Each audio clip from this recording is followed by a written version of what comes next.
there's three non-normative pieces to mainstream pornography. It's non-normative people. They don't look like most people, right? It's non-normative behavior. It's engaging in intimate behavior that most people don't do or don't enjoy in their normal, healthy relationships. And it's non-normative context. It's not a normal context for intimacy. And when you put those three things together, then I'm being fed a lot of unhealthy expectations. And particularly when you put it in the context that most people get introduced to pornography in their youth and in their kind of preteen, early teen years, which means that for most people, this is their first experience with intimacy and what they think intimacy is like. And if I go, a decade of my life, maybe without real human interaction when it comes to sexual intimacy, and I've been fed for 10 years, this is what it's supposed to look like, this is what it's supposed to be, and then I try to be in a real relationship, you can immediately see how the challenge would be. And really, again, when you take a step back and you say, okay, so we've got this relationship piece and the unhealthy expectations that come from it, we have the personal distress that it can cause, and the relationship dynamics of just, hiding and deceit and honesty, and then the addictive component, the potential for it to become compulsive. Like I said, that's when you put all those things together and kind of lay it out on the table. And sometimes what I have to remind my colleagues is you have all these potential issues and basically nothing that points in the other direction, right? There's no meta-analysis out there that says, here's the good thing that porn does for you or your relationship.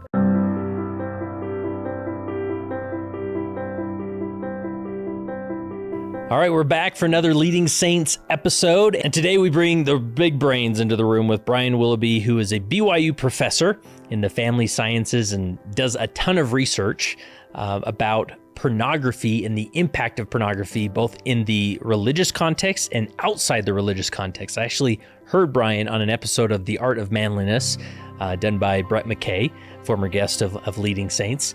And they had this conversation in a more secular context, and they talked a lot about the dynamics that sometimes the ways that religion help individuals overcome pornography, and actually the ways that religion can be a negative impact on people overcoming pornography. So we jump into it, everything talking about what do we need to understand with the youth experience when it comes to pornography? How do they experience it in a way that can be detrimental? How can we instill hope, get them past the shame, on missions, into life and into adulthood, and all the science of pornography, what it does to our brains, the concept of addiction, is that a thing?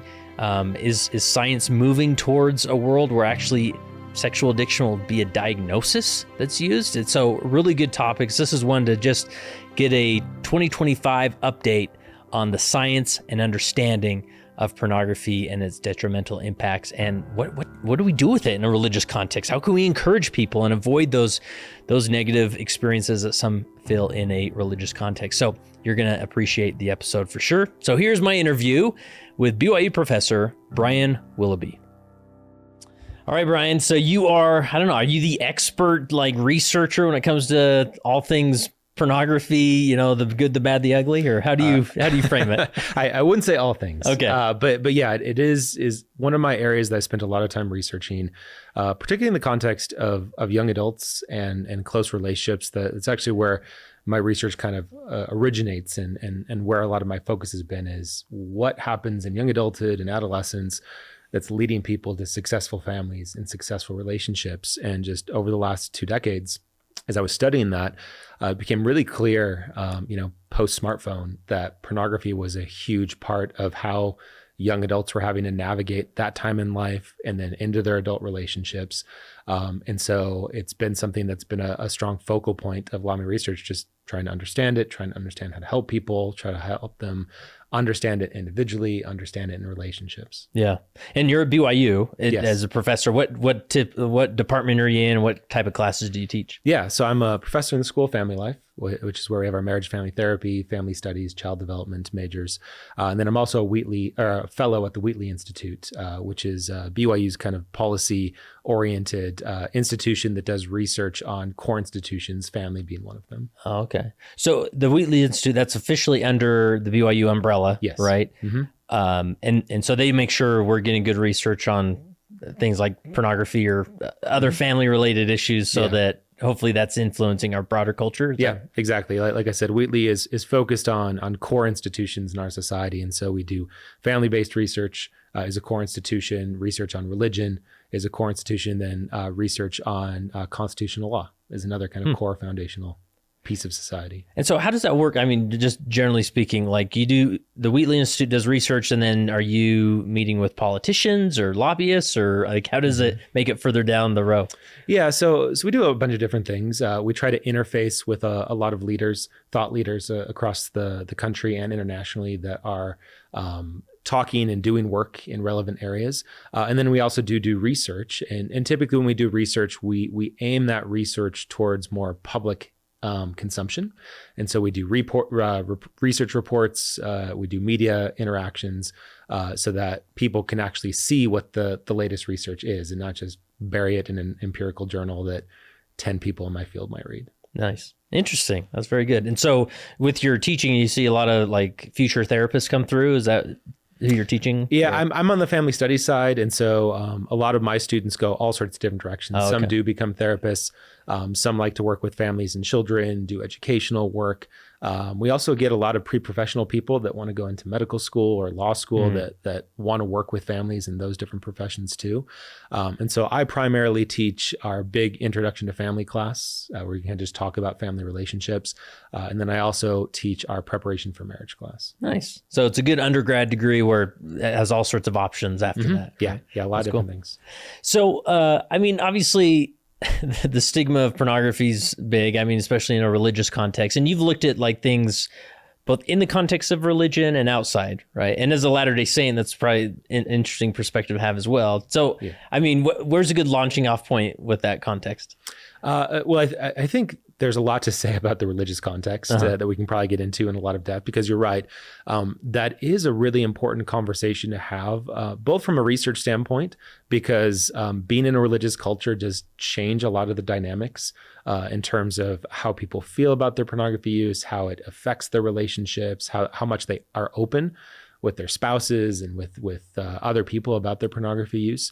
And so there's that piece. And then there's also a lot of research that suggests that being religious tends to exaggerate some of the negative effects of pornography, simply because of some of those interesting kind of moral incongruence. I'm doing something that's not only bad for me, but I feel bad about. And so it kind of adds a whole nother layer to it. My spouse isn't the only one mad at me, but now God's mad at me, right? Exactly.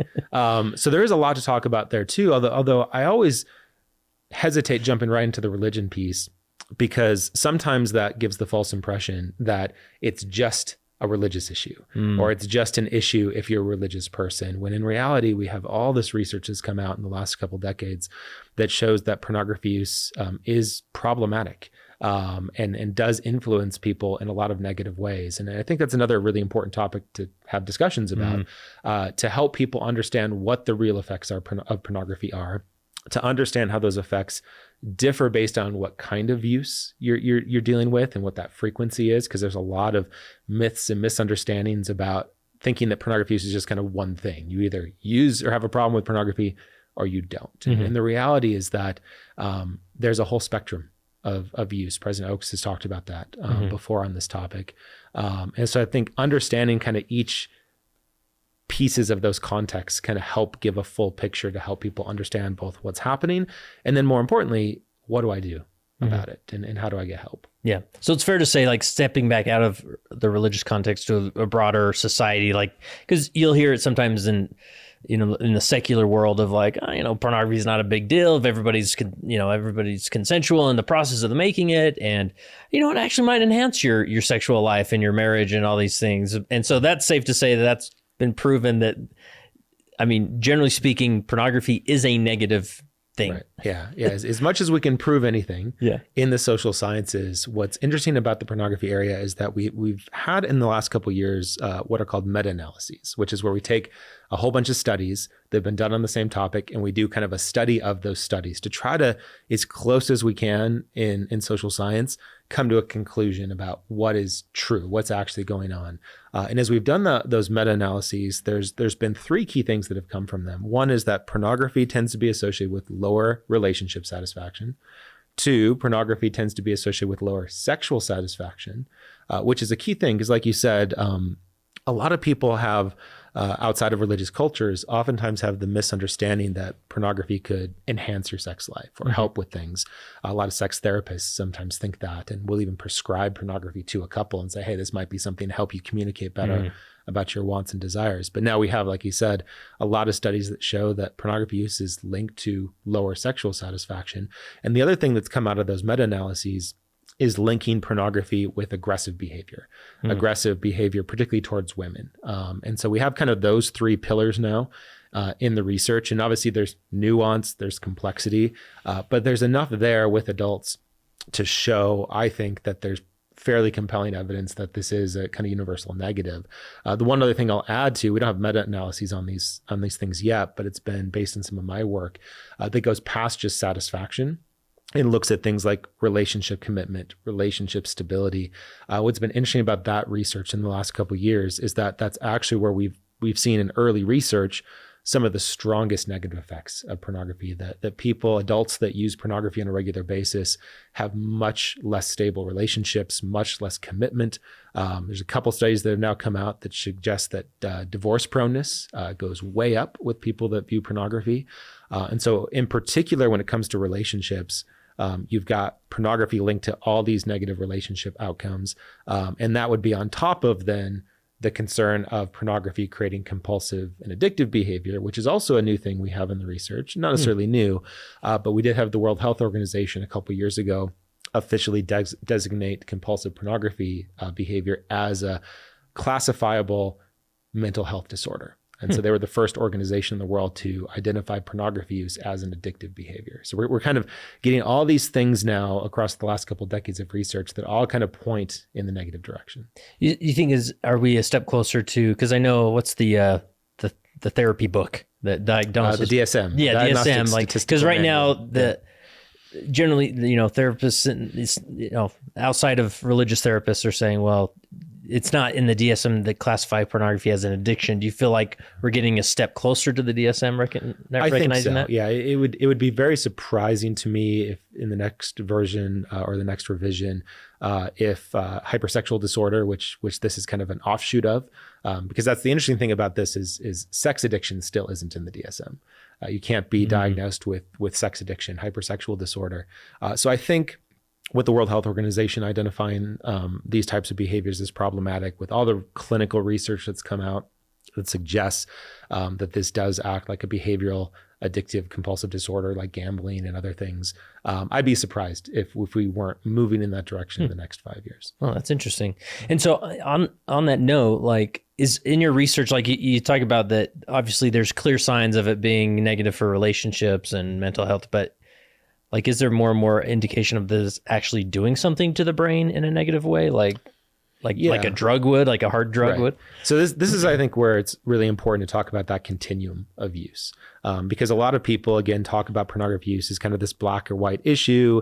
And if you struggle with pornography, it's addiction. And in reality, there's actually 2 designations we talk about in the research. There is that kind of clear addictive, compulsive pornography use, right? That people are having a hard time sleeping. They have, what's called functional impairment, which is they're having a hard time with their job, with their relationships, because they have oftentimes not just the behavior, but the compulsive thinking, the kind of obsessive thinking about it kind of interferes with their daily life. And they almost need it in order to function, almost like an alcoholic where it's like, well, I kind of just need to be slightly drunk most of the day to function, right? So we do have that group, and I think it's important to recognize that group is fairly small. Our best estimates, in fact, I was just reviewing an article that will probably come out in the next 6 months or so, that was, again, trying to collect, it was another meta-analysis, and it was saying their best estimate was about 10% of pornography users probably fall under this definition. So it's not a huge percent, but addicted. It is of the 10% of users fall under that addicted label, right? That kind of compulsive use group. And so we have that group, but then we also have what a lot of my colleagues are calling PPU, which is problematic pornography use. And the idea of that is that it's not quite rising to the level of clinical impairment and addiction and compulsive thinking, but it's someone who is wanting to stop, the behavior. It's causing distress in their life, whether that's for religious reasons or other reasons. My spouse, my partner's unhappy with it. They're having a hard time. They can't stop. They keep coming back to it. And it's, again, creating problems in their life. And so we kind of separate those two things. One is that full-blown kind of compulsive addiction behavior. One is kind of more the bad habit causing distress in my life. And the reason why that distinction is important to your question is that when we start talking about brain chemistry changes, what we do have some research that does suggest that pornography can influence some of the connections in our brain that are tied to dopamine and tied to pleasure centers. But that evidence is very focused on that group of 10%, right? The true addictive behavior can have an effect on your brain. Now, it's not the same thing as meth. It's not the same thing as cocaine. I do hear those comparisons sometimes. I think the comparison you brought up is the one I like a lot, which is alcohol. Because we see, again, kind of that same continuum of use with alcohol, where we have alcoholics that are really struggling and their brain chemistry is shifting because they have this compulsive need to engage in that behavior. And we see a lot of people that maybe aren't full-blown alcoholics, but struggle with their drinking. And they turn to drinking for emotional relief. They turn to it when their relationships are struggling. They want to drink less, but they can't stop, right? It's that kind of pattern that we tend to see. Hard drugs, meth, cocaine, you don't get this nice gradient. You don't get the person that's like, yeah, I'd like to stop using meth as much, but every couple months I kind of fall back into it. That's not what this is. Interesting. Yeah. And so you get the brain piece with the addicts, but then with the group that's struggling, kind of that problematic use, what you get is less physiological in the brain, and it's more cognitive in the brain. And what I mean by that is that most of these negative effects of pornography we know are based on what's called scripting, which is when you consume media, when you watch something, or when you have interactions in your life, you learn things. You learn what to expect in certain situations. And pornography, as a form of media, is feeding you expectations and scripts about what intimacy is supposed to be like in relationships. And what we clearly know from a lot of research on content and other things in mainstream pornography is that most of the scripts and most of the expectations I'm getting are not very conducive to a healthy relationship. And so now what's happening is that my expectations about my partner are changing, my expectations about intimacy are changing, and that is creating a difficulty in my relationship to have healthy relationships. And then the cycle that can happen is now I'm frustrated, unhappy in my real life relationships. I'm not feeling good. I now turn to pornography to feel better is kind of an emotional coping mechanism that reinforces all these negative expectations. I get even more frustrated in my relationship. And that's the cycle that can happen that can become really problematic, which is one of the reasons why we think we see a lot of these negative relationship outcomes, even when someone's not engaging with pornography in an addictive pattern. They're couple times a month, couple times a year, we still see these negative relationship effects because of that scripting expectation issue. Yeah. And that scripting expectation is like, because obviously explicit pornography content, hardcore pornography goes 0 to 100 in a second. And so they go really extreme with the behaviors and the way they express sexuality. And so then that programs our brain to think, well, that's how it should be. Like that's the full fulfillment of this relationship when it's actually could be very negative fulfillment. Right? Exactly. The way I kind of describe it to people is that there's 3 non-normative pieces to mainstream pornography. It's non-normative people. They don't look like most people, right? It's non-normative behavior. It's engaging in intimate behavior that most people don't do or don't enjoy in their normal, healthy relationships. And it's non-normative context. It's not a normal context for intimacy. And when you put those 3 things together, then I'm being fed a lot of unhealthy expectations. And particularly when you put it in the context that most people get introduced to pornography in their youth and in their kind of preteen, early teen years, which means that for most people, this is their first experience with intimacy and what they think intimacy is like. And if I go, a decade of my life, maybe without real human interaction when it comes to sexual intimacy, and I've been fed for 10 years, this is what it's supposed to look like. This is what it's supposed to be. And then I try to be in a real relationship, you can immediately see how the challenge would be. Yeah. And I think, little bit of a left turn here, but you use the concept of non-normative of even social media in general, even it's obviously less stigmatized of porn. And, what's the problem? I'm just looking at cool recipes and lifestyle bloggers, but feeding your brain of like, oh, that family goes on vacation every month. They have a big house. It can really mess with your mental health if you, and I'm often remind myself of that, like, yeah, there's nothing wrong with what you're looking at, but it is doing something when you're feeding your brain that, right? Yes. Yeah. And especially when it comes to pornography, where you're tying it to sexual expression. Yeah. And back to the brain, a lot of powerful brain chemicals that tend to reinforce some of those things. And really, again, when you take a step back and you say, okay, so we've got this relationship piece and the unhealthy expectations that come from it. We have the personal distress that it can cause and the relationship dynamics of just, hiding and deceit and honesty. And then the addictive component, the potential for it to become compulsive. Like I said, that's when you put all those things together and kind of lay it out on the table. And sometimes what I have to remind my colleagues is you have all these potential issues and basically nothing that points in the other direction, right? There's no meta-analysis out there that says, here's the good thing that porn does for you or your relationship. It's one of the reasons why me and others, try to talk so much about it and try to, outside of religious cultures like ours, where most people already have this kind of innate sense that this is a problem and something to avoid, trying to get that message out, like you said, to people that say, is this really a big deal? Does it really matter?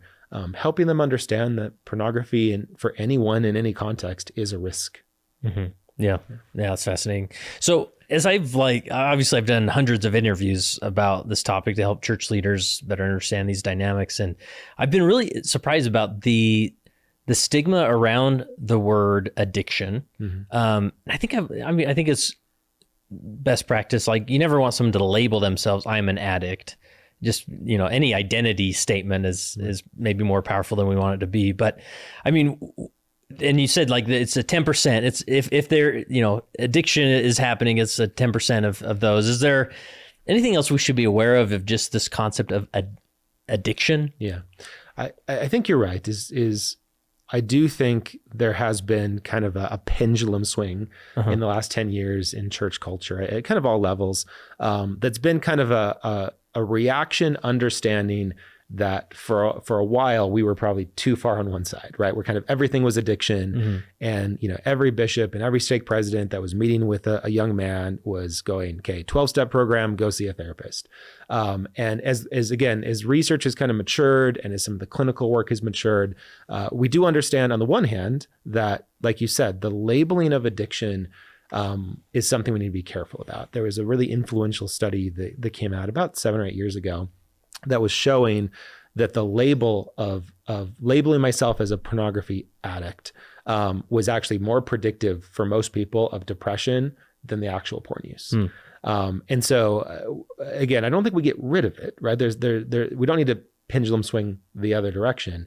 But I think the appropriate use is important. And as church leaders are working with youth and adults, one is understanding that is a clinical designation and that they should probably be careful about labeling someone one way or the other. But then two, I think, like I said, is recognizing that even if someone isn't in this 10% of compulsive addictive use, they're in, what my estimate is about 30 or 40% of porn users that have that problematic, distressing use. That there's still a lot of resources in need for intervention for that group too. So it's not that you're either an addict and you need help or you're not and deal with it. There's resources that need to be happening on all levels. And sometimes things like 12-step programs, group therapy, even a therapist can help across that spectrum. But I think understanding that there is a spectrum can help. And I think particularly in a church context, as a church leader, it's helping people or helping be aware of when people are using the label to be defeatist, right? That when I'm working with a youth or working with an adult and I'm sensing that they've labeled themselves as an addict and they're using that label to say, what's the point? Why should I bother moving forward? I'm never going to get past that. Obviously in the context of the gospel, we know nothing can't be overcome with the atonement. But I think being very vigilant about that and working with, whether it's LDS Family Services or other resources with someone you're working with, to help them understand that that's a clinical designation. It's not something a bishop decides. It's not something they decide. They should be working with mental health professionals to decide what this looks like. And then, like I said, being aware of where that label might be interfering with someone's ability to grow. Yeah. And sort of the way I've sort of tried to frame it is that if someone goes to that, labeling that life experience as an addiction, like just pivoting, it sounds like what you're saying is that you need Jesus Christ to overcome this, right? And if they're like, no, it's even beyond that, well, maybe you're misunderstanding what Jesus Christ can do for you, right? And because we all need to come to a place where like, I'm broken and helpless without Jesus Christ. And if you need to label that experience that this is an addiction I'm struggling with, then great. But if it serves you well, but to be trapped by it, I think that's the red flag, right? Yeah, because either way, like I said, if we get right down to the science for a second, is that a compulsion is tied to brain chemistry, right? Is that my neurons in my brain have wired in a way where basically my brain's decided, don't worry about making this decision. I'll make it for you, right? It's the same thing that happens when we get hungry, when we get thirsty. That's where a compulsive thought comes from. I get this obsessive thinking because my brain's trying to be like, don't think about it, just do it. And so there's a physiological component to it, but that doesn't mean, like you said, that I don't need the savior. Just like if I was overcoming a chronic illness, chronic pain, right? Is that the atonement is all encompassing. It's about mental struggles, emotional struggles, sin, physical pain, right? The savior experienced all of our physical pain in that moment in a way that we can't comprehend. And so even for the addict, with that brain chemistry piece, there's an element where the atonement in Jesus Christ can help through that and help the healing process. And part of that is helping with the hope that my brain can change. Because we also have research on that, by the way, that with behavioral addictions, with the right intervention, with a lot of behavioral therapy and other things, that the brain is a marvelous organism, right? Or organ. God created it that way, that it can change one way, it can change the other way. And so having that hope via the atonement in Jesus Christ that, hey, my brain can get better and I can get better if I'm an addict. And if I'm not quite there and it's more of, like I said, the distress and the bad habit, and I'm having a hard time coping with stress in my life and I keep turning to this, it's the same thing. Is that I'm turning to Christ and I'm turning to the Savior to give me hope that I can find other outlets rather than pornography, that I can use resources and social resources around me to find love and connection and build that love and connection with my Heavenly Father and with Jesus Christ, and that can give me the strength to turn right when maybe I keep turning left. Yeah. And let's shift into the context with like youth, especially, along these lines of using terms like addiction. I mean, in the youth context, I just can't, especially with an immature brain that's still developing and it's like, it's going through like daily identity crises, right? Where it's just never helpful to put a youth in that context immediately of like, oh, this is an addiction. We need to address this as an addiction. When in reality, it's just adolescence. And I mean, the mortality they live in 2025 is overwhelming, So what thoughts come to mind as far as understanding this in the context of youth? Yeah, I think there's a couple key things there. And one is, I think you're alluding to that when it comes to pornography, there's two, I think, things for church leaders to understand when they're working with youth. One is the normative context of this. And what I mean is, even in LDS contexts and cultures, exposure rates to pornography by the time someone's 18 are almost 100%, particularly for our young men. And so what that means as a bishop or a stake president or a young men's leader is that most of my young men are going to come across pornography at some point while I'm over them as a stewardship. And I think that changes a little bit of the context, because instead of, as a church leader, kind of crossing my fingers and hoping I can get them all through it, it says I have to be proactive. I have to be proactive in the lessons, in the conversations. And again, that doesn't mean in every youth interview, I'm drilling every single young man, like, hey, here's the 10 porn questions I'm going to ask you. It's not a good recipe to be on friendly terms with a lot of parents. Right. But again, if I just have that context that, hey, even if they're not talking to me, even if they haven't come to me, when I'm dealing with my priests, when I'm dealing with my 17, 18-year-old young women, most of them have seen porn. Many of them are probably using porn on a regular basis. So what am I doing to help them shape their lives, turn to Christ, make sure it doesn't become a lifelong habit? I think that's one important context. And the other important context is recognizing that porn is a very scary thing. in all religious cultures, because sex and chastity is a scary thing. And so anything kind of connected to that, right? And we understand in a gospel context, and this is, I think, an appropriate thing, we teach our youth that violations of the law of chastity are a really serious thing. I do think, and this is another topic we can get into at some point, sometimes we forget the other side of that equation, which is it's a really serious thing so that you can have this beautiful, wonderful, bonding, connective sexual relationship with your spouse someday. We forget the positive message. But when we understand that there's a lot of fear and anxiety, we understand that when I'm dealing with or talking to a youth about this topic and they've come to me and they've confessed, that there is already going to be a lot of fear in that conversation. Not just fear of talking to a bishop about something or a stake president or another leader, but fear of what does this mean for my future? What does this mean for my family? What does this mean for my even ability to anyone want to date me someday? Or go on a mission. Or go on a mission. There's going to be all this fear. And so I think understanding that should help a lot of church leaders as they're having these conversations with youth, make sure that the conversation is always positive. And this is a thing I talk to parents about as well, because I think it goes both ways, is that conversations about pornography should not be scary conversations. I mean, they're going to be innately with the kids because of the anxiety they're going to feel, but what can I do as an adult leader, as a parent, to make the conversation positive, to make them walk out of that conversation feeling better about themselves, better about the relationship they have with me, particularly when it comes to pornography, because there's not a lot of topics that are scarier for you to talk to a leader about than that. And so and I talk to bishops and other church leaders about this sometimes, say, in that first conversation where maybe the youth kind of drops the bomb in an interview, another context of like, hey, yeah, I've looked at porn, recognize they're testing you, right? They want to see how you react. And really the main thing you want them to walk away with is not this wonderful plan you've laid out to them about how to avoid it in the future and have all the answers, but you want them to walk away saying, I could talk to that person again. Yeah. I could come back to that person again about that. If you've done that, you've done your job in the first conversation. Yeah.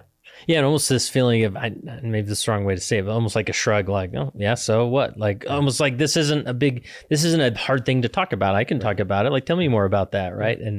And I think that creates that safety that's needed. Right? And it's finding that balance. When I do firesides and other things with youth or with church leaders, I always start with, I like to throw out a lot of quotes from our church leader, our general church leaders about pornography that are no holds bar, no question asked. This is really bad. Yeah. You lose the Holy Ghost, you lose access to priesthood power, you lose your connection with God. It is really, really, really bad.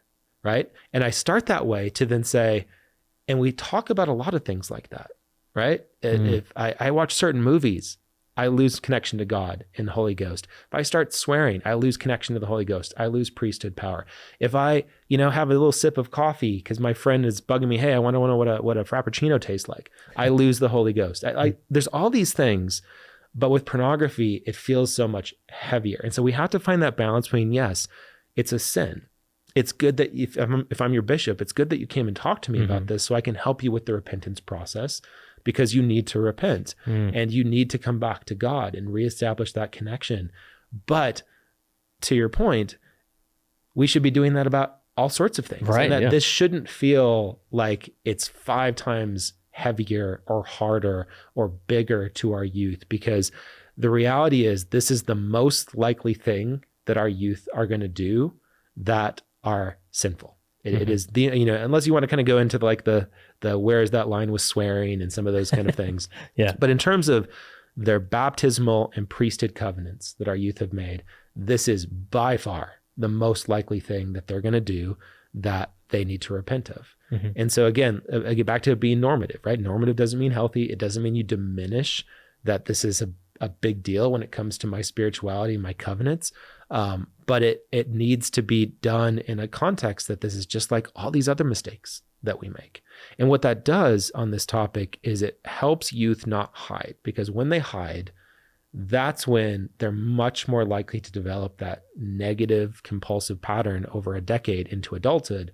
And now this isn't just something that, had a couple issues with when I was a youth and I talked to my bishop, talked to my parents, got past it, was never an issue.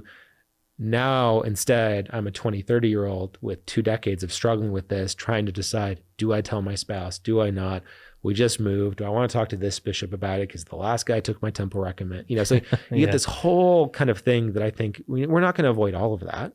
There's still going to be a group that struggles with it. But I do think we can avoid a lot of it if we just try to keep those conversations, like you said, light, positive, connected to core gospel principles. Yeah. And like the buzzword that keeps coming out is that normalization of things. Like we're not normalizing necessarily like pornography use or that it's not a big deal, but we're normalizing sin, which hopefully normalizes repentance, right? Mm-hmm. We're all sinning. We're all repenting. Yeah. So what does that look like for you? Let's talk about that, right? Yeah, that's powerful. Anything about like, because, shame is a big component in this, but shame can feel very abstract at times. I mean, how do you articulate the concept of shame or what's happening there? So I like talking about this concept because we've got every once in a while, like I think a lot of research is cool that other people don't, but I do think this is a topic. Such a professor. I know, where we have some research that I think most people will think is cool. Okay. So we actually have some social science research now on this topic and a couple others that separates the idea of guilt and shame. Mm-hmm. And the idea is that guilt is when I feel bad in a way that motivates me. Shame is when I feel bad in a way that demotivates me. That's great. And I really like that distinction in a gospel context because we do talk a lot about avoiding shame and don't shame people and don't shame, but then sometimes there's a pushback and said, but aren't we supposed to feel bad about sin? Aren't we supposed to feel bad about things? And so I think this is actually a great lesson that a bishop or other women's president could do is the difference between godly guilt and earthly shame, and help youth understand that when we make mistakes, what Satan wants you to feel is shame. He wants you to feel like you're not good enough for God, that you can't be fixed, that you shouldn't come to Christ and use the atonement because what's the point? That's what shame does. Like I said, it demotivates us. It makes us feel like we are just bad people. And we know that's what the adversary wants us to feel. God wants us to feel guilt when we do something bad because we want to be better. We want to live up to our covenants. We want to be like Christ asks us to be. We want to be perfect, even though we know we can't. And so when we feel bad with an eternal perspective and understand that because of the atonement, because God and Christ make up any deficiency that I have, that even though I feel bad and I've made a mistake, I can get better. I can change. Mm-hmm. I can become more like God. I can do better next time. When we feel guilt in that way, like I said, it motivates us. I think it helps us understand the sacrament better and engage with the sacrament as an ordinance in a stronger and healthier way. And it helps us build that relationship with Christ and build that relationship with God. And so I think that doctrinal distinction is a really helpful way to think about it from a church leader perspective in terms of lessons and firesides and even one-on-one conversations, is to help people understand that and really ask a key question, I think, in a lot of youth discussions is when you feel really bad, right? When I've got a youth that might be in tears and coming to me with this, is to ask the follow-up question of, okay, you're feeling really sad. You're feeling all these negative feelings. What does it make you want to do next? What's the next step for you? And if you get a youth that's saying, I don't know, I feel helpless, then let's have a conversation about the adversary and how he wants you to feel this way and how we can feel different.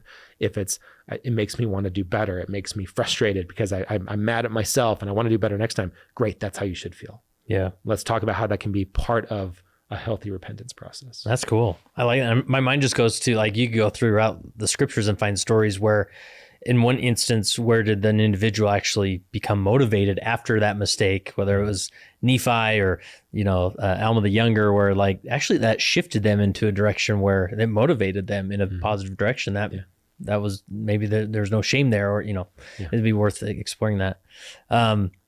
Anything about like, as a church leader, it's easy to get hyper focused on the behavior. Like when we're talking about going on a mission, right? And sometimes leaders will default to this, like we want 6 months of sobriety before we even begin to talk about you considering a mission and things like that. And there's a lot of shame in that as well. Anything come to mind as far as helping people overcome it? Because, we want them to be prepared, but we also know like it's a tough world we live in and we kind of just need to move on with these good things. And sometimes the mission is just the context of that mission. Being in the service, daily service can pull them out of this compulsivity. Yeah. Two things come to mind that are kind of connected. One is, I think, a really critical question or series of questions that church leaders can ask in these kind of situations is to not fixate, like you said, on the behavior in terms of, okay, like give me this list of like every video you watched and every time it's happened. Sometimes that context can be helpful in terms of understanding the continuum, like we said, of behavior.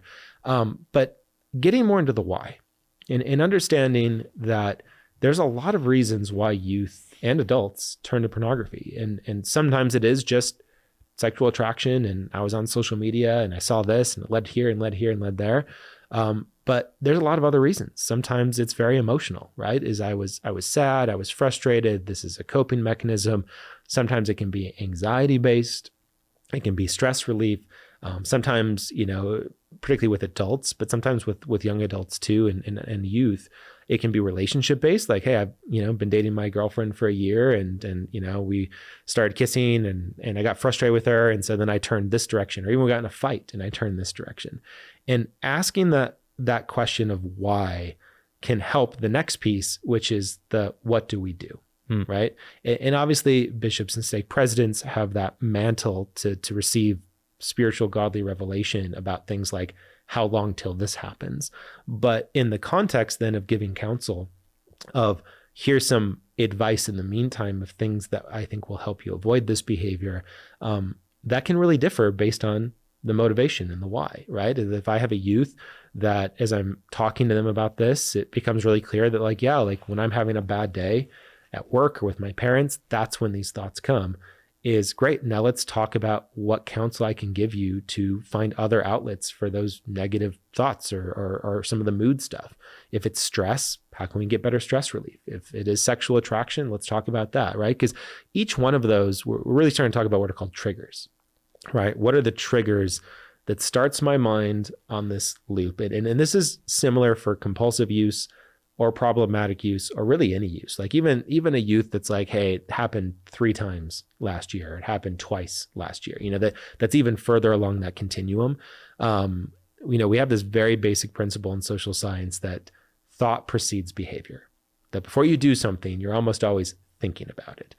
Like I said, it's what's kind of unique about addiction is it's kind of short wires that thinking process. You just start doing stuff, which is why it feels so helpless as an addict. But for most youth, like I said, they oftentimes, and if you talk to anyone that struggled with pornography, will tell you that, like what happened is this was the trigger for me. I started thinking about this. I started thinking about this. And then over the course of an hour or 2 or 6 hours, I ended up here. And so a lot of times the best advice church leaders, and it's the same sort of advice that a lot of clinicians will be giving people, is, like I said, identify what the triggers are and then redirect. And so helping understand the why can help give more specific counsel on the what to do in the future. And then, like you said, that can also help then put some parameters and some more context to, okay, here's what I want to do with temple attendance. Here's what I want to do with your mission, to help give people some clear skills. Because I think what that avoids is what I sometimes call the holding our breath remedy, which is, okay, I've got a 17, 18-year-old young man. He wants to go on a mission. We had our first interview. He disclosed porn. So I said, okay, like let's go through 6 months before we submit papers and see how we go. If there's nothing attached to that and then here's how we're going to try to change things. All I'm doing is telling that young man to, like I said, hold your breath, hold your breath and try to get to your mission. And then there's a whole other thing I think with missions sometimes of like, and then you're going to be on your mission and your phone's going to be locked down and it's not going to be an issue, which we know is not the case at all. Instead of, like I said, having the mentality of I've got this 17, 18-year-old, I can be an instrument in God's hands to help them build better coping skills. That's not even just going to help when it comes to pornography.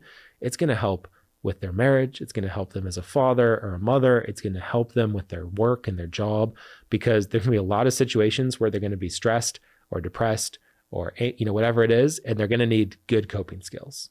Yeah.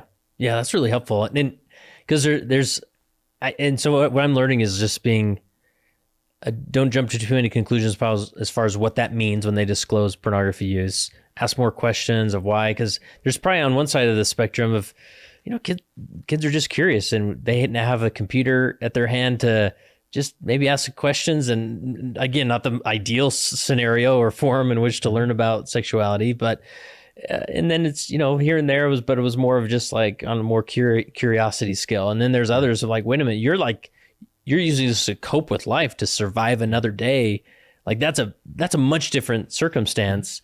And often, like, as I'm raising kids, and my kids will watch these in the future and be like, wow, this guy really messed up. But a part of me is like, it's so easy to get worried about kids, about mistakes. And even, I don't quite yet have teenagers, but it's like, screen time, which, isn't ideal, but it happens, and I probably allow it too much or whatever. But I kind of feel like just the nature of them doing it isn't necessarily going to perpetuate this terrible habit in the future.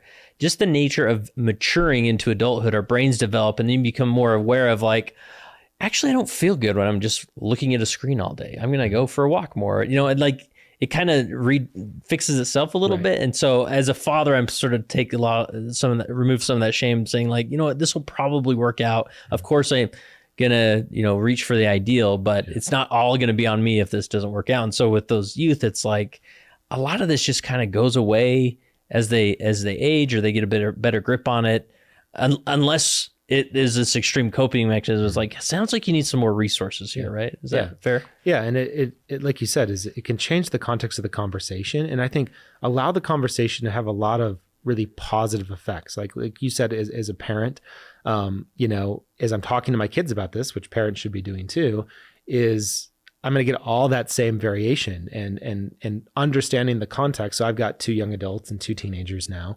Like for one of my kids, for example, I guess a little bit of context here, back to what I was saying before, is one thing I tell parents is when you're talking to your kids about this, don't ever ask, have you seen porn? It's more when you see porn, right? Like it's going to happen. And so that's the message I've given to all my kids. And one of my kids came to me at one point and said, hey, Dad, I was scrolling through social media. I clicked on this ad. It looked like a cool product. And I was on a porn site. And that led to about a week and a half of kind of curiosity. And what I was able to do, one is I was able to kind of intervene very quickly, because my kids had this context of, this isn't something to necessarily hide and something I can go talk to my parents about. But 2, because it was more of an accidental curiosity thing, it led to what I hope was a really good conversation about attraction first, and how, hey, God has designed our bodies to have sexual attraction, and that is a God-given thing that is meant to help you in your marriage connect with your spouse in these very powerful ways. So that's a good thing. You're now understanding kind of what that is, and that it doesn't have to be a scary thing. But now let's talk about what Satan wants you to do with that.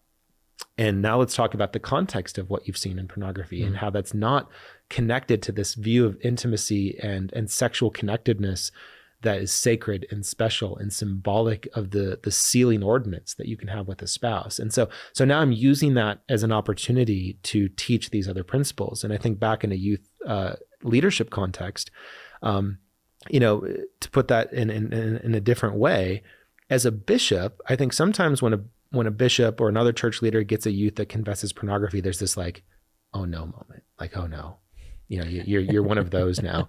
Instead of having the mindset of, great, think about all the youth that a bishop interacts with that will never tell that bishop really anything. Like every interview and semi-annual interview is like, yep, I'm good. Now I've got this youth that we can use this as an opportunity to really understand the gospel, understand Jesus Christ in your relationship with him, understand in a very real way the atonement. This is a great opportunity for me as a youth leader to help this youth have a very real experience with God. That's amazing. That's great. I want to seize on that opportunity to have those kind of discussions, use this as an opportunity to reinforce those principles, to build their testimony, and then point out, that, hey, it's not great that you looked at porn, but now that we've gone through this process, aren't we kind of happy that you have this experience? Journal about it, learn, teach your other youth about this, and I think we're not quite there. I'd love to get in a context and in a culture where, in a youth lesson or in a fast and testimony meeting, a youth can get up in front of other youth and say, yeah, I struggled with porn for the last 6 months, but I used the atonement and I got past it. And I just want to testify of the reality of the Savior. Think about how powerful that would be to the other youth in the room. Again, we're not there yet. I haven't seen it, but it'd be a really powerful thing if we could get there. Yeah. And I really appreciate that reframing of, because there is like, from a parent context, you know, you're not, I know I'm supposed to be talking about, you know, sex with my kids and getting them educated and healthy conversations on and on. It's often just hard to like broach that topic at times. Yeah. It's like, well, you know, and we all remember, I mean, some of us had that awkward, you know, drive to wherever where the dad suddenly brings up this, you know, like, oh man, this is what we're talking about. But to say it like, oh great, they've come to me. Now we have a stage to talk about this and lean in. And even whether that's a church leader or a youth leader or a parent, great, jump at that opportunity. It's a great opportunity. Yeah. Right? And like I said earlier, I think the really important context for church leaders and parents is to understand that the way the world has changed in the last 2 decades makes this conversation a necessity. And it makes it one that has to be different than like you said, how it's been done in generations past, which is that awkward, going to have a quick conversation, and never talk about it again. Never talk about it again. Like I said, if you look at just our stats on our kids, that the average age that kids see porn for the first time is 10, 11, 12. That's way sooner than most parents understand, and certainly earlier than most people are having conversations. And then, like I said, almost all youth will see or start to use porn regularly by the time they're 18, even in a religious context. And it just has to do with how accessible it is, that our kids have phones, they have the internet, they have social media, they will see porn. It's just inevitable. And so parenting today, one of the shifts I think of modern parenting is that I have to now have regular conversations with my kids about this. It's just part of being a healthy parent who monitors their kids' behavior, is understanding that this is going to happen. And if I don't, I'm allowing the world and social media and the internet to dictate the messages that my kids get around intimacy. Yeah, that's really helpful. Some random questions as far as research shows is there any evidence that consuming pornography, you know, just like drugs, right? You want more and more of a hit type of thing. Like, is it progressive as far as the severity of you know, the type of porn and even into illegal types of porn? Yeah. So we do have some research on this, and it goes back to a term I used before about risk, that pornography is a risk behavior. And because of that, when we look at this kind of trajectory, we see different trajectories, right? So like most things, it's not one thing for every person. So it's not that every person that looks at porn is going to have this kind of escalating pattern. We tend to see 3 groups. One group is what we kind of call our dabbler group, which is kind of the like on and off again pattern. Like I look at porn, I'm curious, I do it for a week or 2, and then I stop. That is kind of one group that kind of just dabbles, and it becomes either a pattern of dabbling or something that they maybe experiment with in their adolescent years, and then it goes away. So we do know there's a group that's like that. There's what we call an experimenter group, where it follows a very similar trajectory as other risk-taking behaviors in adolescence, where we see this kind of quick escalation through teenage years, peaks around early young adulthood, 2023, kind of early 20s, and then it starts to come down. So we see that group. And then we see a group that is this kind of escalating quick, and they stay high. And that's typically our group that's kind of in that problematic use, compulsive use group. You know, those 3 groups are the most common patterns we see. Obviously, there's a lot of individual trajectories.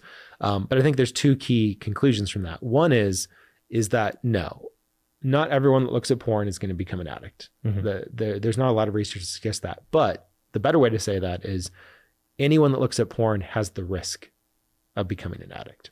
Because whether you end up in that escalating group that now struggles with this the rest of your life is going to be based on a combination of personality, brain chemistry, social environment, things that you're never going to be able to look at yourself and say, okay, I know for sure I'm not going to be that person. You don't know, which is why it's a risk, and why there should be, you know, getting on the policy side, I think a lot of efforts to help filter pornographic material away from kids, because we don't know how many kids could fall into that trap and really affect their adult relationships. That's one side. In terms of content, again, kind of 2 things that come from the research. There's not a lot of evidence that suggests that when someone gets into and heavily uses pornography, that eventually they'll fall into illegal child porn. I hear that a lot. Like, if you watch porn enough, are you going to end up being a child abuser or things like that? There's very little research that suggests that's the case. Having said that, what is another important fact in that research, though, is that part of that, I think, is because most mainstream pornography in terms of content is already super problematic. So yes, I might not be falling into, underage child porn or other forms of illegal porn. But we know that the vast majority of pornography out there in these mainstream sites oftentimes show high aggression towards women, like I said earlier, a lack of consent, a lot of problematic behavior and abusive behavior. So it's less about how it doesn't escalate. It's more just as soon as you're there, it's there. Yeah. And you're already consuming a lot of really problematic content. This idea of, I'm going to go back to the 80s and 90s because I think there's some interesting, important historical context to understand, right? Is that you go back kind of pre-internet and pre-smartphone, there was a little bit more of this sense of kind of this escalation from my friend found this magazine in a gutter under my dad's bed and we're passing it around to, okay, now I'm watching Cinemax late at night, kind of softcore stuff. And now I'm getting into the hardcore stuff. There was a little bit more of that escalation because you had to seek it out. Now it's presented to you. And like I said, immediately when I'm on a pornographic website, these tube-based sites, I'm immediately presented with all this very violent, non-consensual, problematic content. It's just kind of there. And so even when I say it doesn't escalate into a lot of illegal stuff, that doesn't mean that it's all nice, softcore, consensual, romantic porn. It's very much problematic content. Yeah. And it accelerates a lot quicker because, the finding, the magazine back in the day, it wasn't a video, and the video adds just a whole nother layer to it that makes it even more problematic. Yeah. So, and that's the interesting thing, you talk about, the old boomers talk about, back in my day, I had to go seek it out. And then our demographics kind of like, well, yeah, now anybody can get it. But now we're in this phase of like, no, it is aggressively coming for you and it will put itself in front of you. And so how are you going to respond? Right. Yeah. And again, from a parent and church leader perspective, is understanding, everything you just said, but then understanding, like I said, most pornographic websites are tube-based sites, just like YouTube. And they're based on algorithms, which means that not only is it right there in my face, as soon as I start clicking around once or twice, it knows who I am, it knows what I'm clicking on, and it starts feeding more and more of the same stuff. Yeah, interesting. Any other, with your research you geek out on, is there any other factoid or concept or dynamic I haven't asked about that would be worth mentioning to this audience? I think this is slightly off tangent, but related, and it's something I'm talking more and more about. And Elder Bednar just mentioned it in a youth devotional, and so I think it's relevant to bring up. We talk a lot about AI changing our world, and we're just starting to see a big shift in our youth and young adults in this area around AI. We talk a lot about how AI changes technology and things, but one of the things that's really started to happen in the last 2 to 5 years is a huge uptick in how youth and young adults and adults are using AI companion platforms. So these are generative AI platforms that are meant to simulate romantic partners that almost always have an explicit sexual component to them. Where now, and the reason I bring it up is because it's kind of the next iteration, the next step in these things we've talked about, that we were just talking about personalized pornography. That now I'm not just getting sucked into an algorithm. Now I have a platform where I can customize the content. I can tell it exactly what I want this person to look like. They talk to me in a very real way.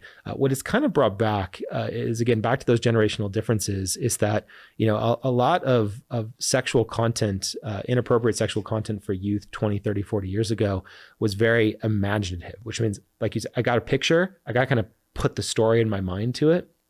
And then we kind of moved to, it's just in my face. I'm just watching the video. It's there. The whatever content is in my face.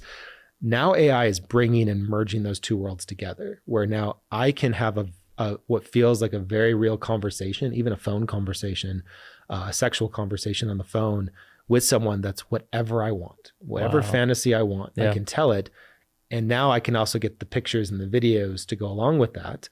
And so between these AI companion platforms and AI generated pornography, I think this is something, like I said, Elder Bednar just kind of sent the first warning sign a couple months ago to youth to say, be aware and be wary of this. I think church leaders also need to start being aware of this, that this is the next thing that's going to come after our youth, is these AI generative platforms that are just going to make everything we've talked about today a lot more challenging to cope with, and probably the effects a lot more negative.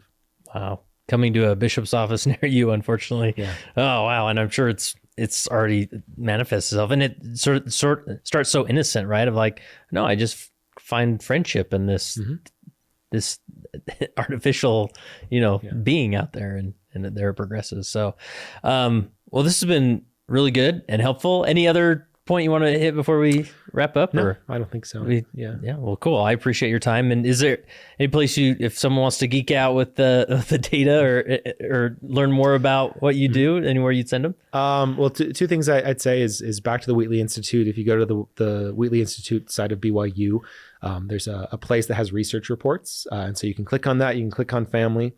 There's several things. Actually, we just did one on AI. You can see, and it's, like I said, it's meant for public consumption. So it's a lot of bar graphs and other kind of easily, it's not a lot of stats. But there's one on AI. There's a couple we've done on pornography, a couple other ones just on other family stuff. So it's a really good resource, I think, for members of the church and leaders of the church that are interested in family topics to go get some accessible research that's connected to gospel principles. And then the other plug I'll give is the church's website on pornography. I've had the privilege of being involved in the creation of a lot of that content. And it's I don't want to say it's so much better, because that would imply the old content was bad. But it's so improving. much more expansive. That if you go to the church's site on pornography, there's stuff for spouses, there's stuff for church leaders and bishops and stake presidents, there's stuff for friends. There's just so much more content there that I think a lot of church members don't even realize it's there. That if you go in your gospel library and you go to gospel topics, pornography is one of those topics, and there's tons of resources there. Awesome. Perfect. Well, just to conclude, if you're in front of a room full of church leaders, what final encouragement would you give them? Yeah. I think the two things I'd say is like we said before, is be positive. Be the example of the joy that can come from the gospel of Jesus Christ in all topics, but particularly for this one. And then two, understand that, like I said before, this is the most common issue that your youth are dealing with. Whether they're talking to you or not, whether you think it is the most common thing that they're struggling with. And so even if that means they're not directly talking to me, again, lessons, firesides, other things that can address this topic to hopefully encourage them to come talk to church leaders. But then even if they don't, that they're still getting good information, good principles, and good resources.